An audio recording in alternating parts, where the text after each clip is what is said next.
valor vai ser convertido em renda. Então, o que vai acontecer? Eu vou pegar esse valor do ativo e eu ataco o valor do passivo.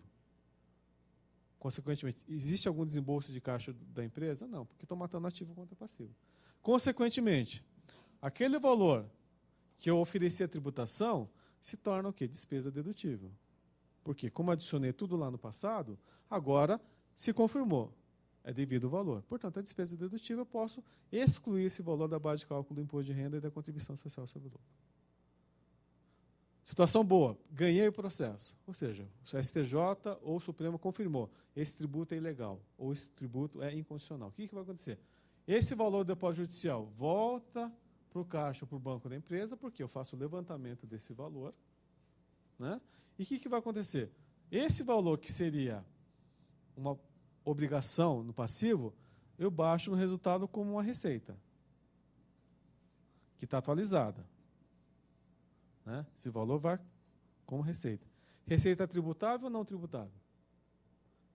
Ela vai afetar contabilmente o resultado, vai aumentar o meu lucro, mas, pelo fato de eu pagar imposto lá atrás, oferecer a tributação, essa é uma receita não tributável.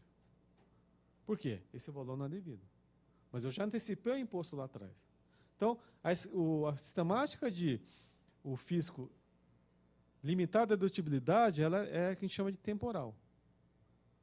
Não é que ela não vai ser uma despesa dedutível, ela vai ser lá na frente, se eu perder o processo. Agora, se eu ganhar, é uma receita não tributável. Então, é essa dinâmica que funciona a questão do tributo discutido judicialmente. Né? O que muita empresa faz? Né? Para eu poder melhorar o resultado, qual é a briga? Né? É antes da decisão definitiva transitar no julgado, é tentar baixar esse valor aqui. Porque se eu ficar pendurado no passivo, né, é um lucro que eu não vou distribuir. Se eu sou administrador, eu não vou receber bônus, porque o resultado diminui. Por força dessa antecipação de baixa desses valores, porque o que as empresas estavam fazendo? Com base em pareceres de advogados e conivência dos auditores, o que o pessoal fazia? Se eu tinha lá uma carta do advogado falando que a tese era possível, ou seja, pode ser que eu ganhe, pode ser que eu perda, que eu perca o processo, o pessoal já baixava o valor do passivo. Consequentemente, havia o quê? Uma distribuição de dividendo antecipada. Só que chegava depois de 2, 3 anos, a decisão era desfavorável. O que acontecia? Eu tinha que contabilizar todo esse valor atualizado como despesa no resultado. Em muitas situações, isso tornava o patrimônio líquido negativo, a empresa não tinha resultado para distribuir. Ou teria que ir até uma instituição financeira tomar um empréstimo para poder liquidar esse valor aí.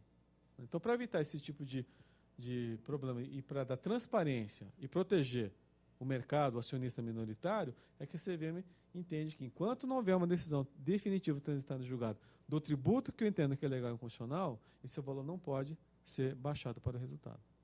Professor Marcelo? Então, o professor Pedro já quase que esgotou o assunto, né? Mas impostos e contribuições discutido judicialmente. E esse tema, ele interessa tanto aos contadores como aos advogados, né? A forma de contabilização, ele já explicou, já demonstrou aqui como é que funciona, os seus efeitos, né? Percebam que tanto a atualização do ativo quanto do passivo não tem efeito no resultado, porque, na verdade, em um eu gero uma correção, uma variação monetária ativa, e outro uma variação monetária passiva. Né? Um compensa o outro, o resultado é zero. Né?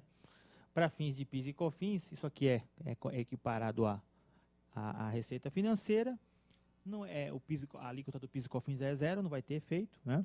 Por imposto de renda vem a despesa, o resultado é zero, não há maiores problemas. A única coisa que eu queria aqui ressaltar é sobre a natureza jurídica da despesa relativa ao tributo que está sendo questionado judicialmente.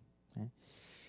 Porque quando o fisco, o artigo 41 lá da Lei 8.981, prescreve que esse gasto ele não é dedutível, ele está equiparando esse gasto a uma provisão. A uma provisão. E aí é interessante a gente estudar um pouquinho o histórico desse tema e voltar à Lei 891 é de 95, né? Correr um pouquinho para trás, há mais 3 anos atrás, e visitar a redação da Lei 8.541, Pedro, 8.541 de 92. Essa Lei 8.541 de 92, que foi, esse dispositivo específico foi revogado, ela falava uma coisa interessante. Ela dizia o seguinte, que todos os tributos e contribuições, todos, só seriam dedutíveis, ou seja, eu só poderia abater na base nível do imposto de renda e da contribuição social, quando esses tributos fossem pagos. Ou seja, criava aí, para fins de dedução do imposto de renda e da contribuição social, o regime de caixa.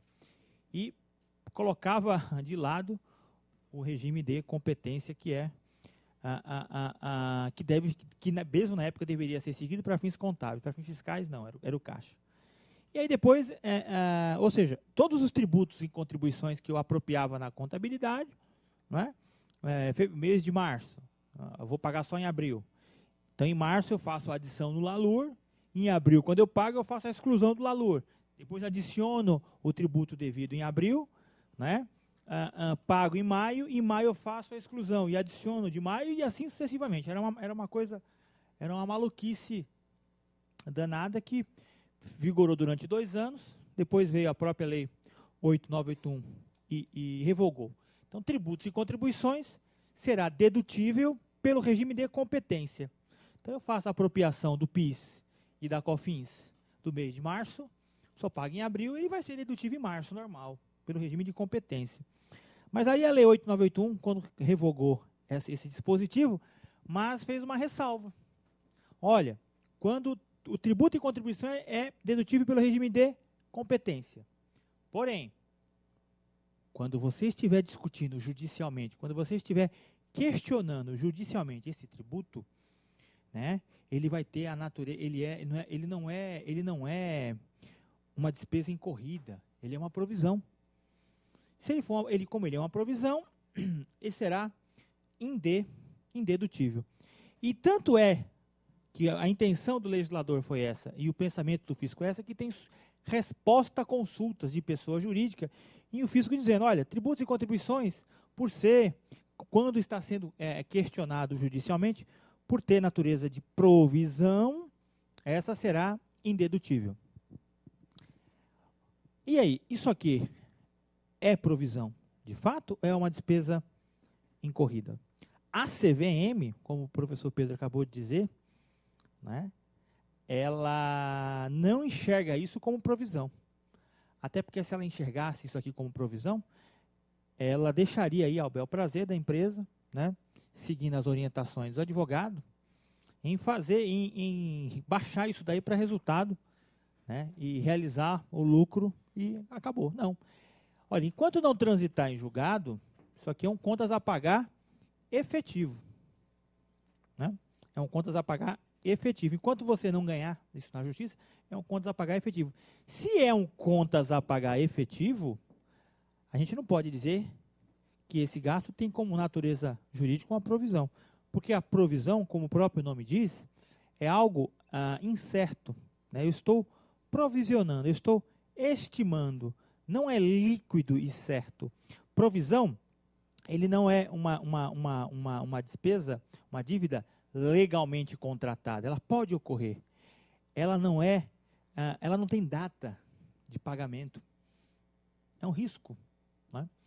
Tributo aqui não. Olha, PIS/COFINS, estou questionando judicialmente, mas eu tenho que fazer o depósito aqui no dia 20 do mês seguinte. Tem data. PIS/COFINS, eu calculo, ele é ilíquido? Não, ele é líquido. Eu tenho o valor exato. É 9,25 sobre o faturamento, com os créditos e tal. Tenho base de cálculo. Né? Eu sei para quem eu devo. É para o fisco federal, né? A União.